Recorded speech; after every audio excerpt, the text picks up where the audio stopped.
Hello everyone, welcome back to my new mini blog. তো অনেকদিন বাদে আমি এসেছি, এবার চেষ্টা করবো ডেইলি ব্লগ দেওয়ার।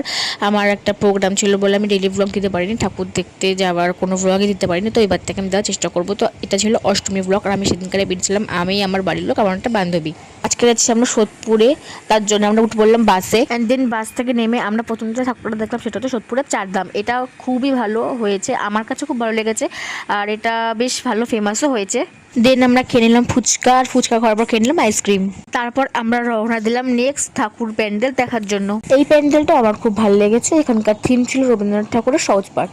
আর মায়ের মূর্তিটা রাখো, কি সুন্দর লাগছে তাই না। তারপর বৃষ্টি পড়ার কারণে আমরা ঠাকুর দেখিনি, আমরা বাড়ি যাওয়ার পথে রওনা দিয়ে দিয়েছিলাম। দেন আমরা উঠে গেছিলাম অটোতে, তারপর অটো থেকে নেমে নিয়ে নিলাম বিরিয়ানি। তো তারপর বাড়িতে এসে ফ্রেশ হয়ে খেয়ে নিলাম বিরিয়ানি। তো আজকের মতো শর্টস ভিডিওটা এত অবধি। যাদের ভালো লাগবে লাইক কমেন্ট শেয়ার সাবস্ক্রাইব করতে একদম ভুলবে না। দেখা হচ্ছে নেক্সট কোনো ভিডিওতে, বাই।